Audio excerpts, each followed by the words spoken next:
අධික තරබාරුව සහ බඩ වැඩිවීම ලොකු ප්‍රශ්නයක්. කොච්චර දේවල් කළත් තාමත් ප්‍රතිඵලයක් නැත්නම් මෙම පාන වර්ග කීපය පරිභෝජනයට ගැනීමෙන් යම් තාක් දුරට මෙම තත්ත්වයෙන් අත් මිදෙන්න ඔබට පුළුවන් වෙයි.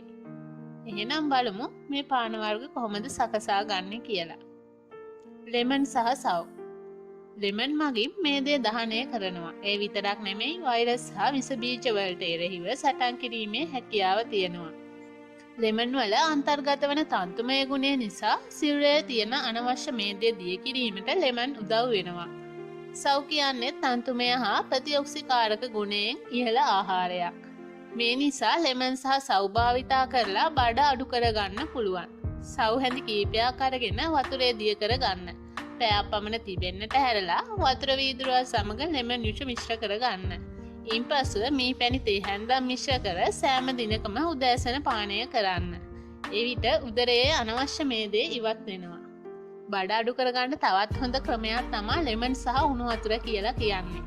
ලෙමන් සහ උණු වතුර කියන්නේත් උදරයේ අනවශ්‍ය මේදය දහනය කරන්න පුළුවන් වටිනා සංඝටක දෙකක්.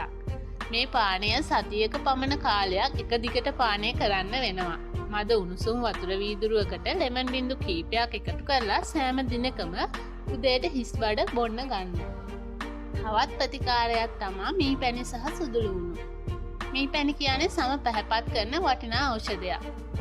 මී පැණි සමග අපි මේ කියන සංඝටක කිහිපයම භාවිතා කළොත් උදරය ඉදිරියට නෙරායම ඉක්මනින් අඩු කර ගැනීමේ හැකියාව තියෙනවා. කුඩා මී පැණි බෝතලයකට සුදු ලුණු බික් කිහිපයක් දමා තියන්න. කොපමණ කාලයක් මී පැණි වල සුදු ලුණු දමා තිබ්බත් නරක නොවන බව මතක තබා ගන්න ඕනේ. සෑම උදේ කාලයකදීම මද උණුසුම් වතුර වීදුරුවකට අර මී පැණි බෝතලයේ හැන්දක් සහ ලෙමන් මිශ්‍ර මේස තේ හැන්දක් එකතු කරලා පානය කරන්න. ඒ වගේම තමයි කොත්තමල්ලි මාදුරු සහ සූදුරු. කොත්තමල්ලි මාදුරු වගේම සූදුරු කියන්නේ ආහාරවල රසය වගේම සුවඳ වැඩි කරන කුළුබඩු කීපයක්. සිරුරේ තියෙන අනවශ්‍ය මේදය අඩු කරලා සිරුරේ අනවශ්‍ය කැලරි දහනය කරන්න මේ සංඝටක වලට හැකියාවක් තියෙනවා. සූදුරු මාදුරු සහ කොත්තමල්ලි තේ හැන්ද බැගින් පළමුව වෙන් කර ගන්න. මේ පානය සකස් කරගන්න ඉඟුරු ස්වල්පයකුත් අවශ්‍ය වෙනවා. මේ සියලු දේ එකතු කරලා වතුර භාජනයක් ලිපේ තියලා හොඳින් තැම්බෙන්න දෙන්න.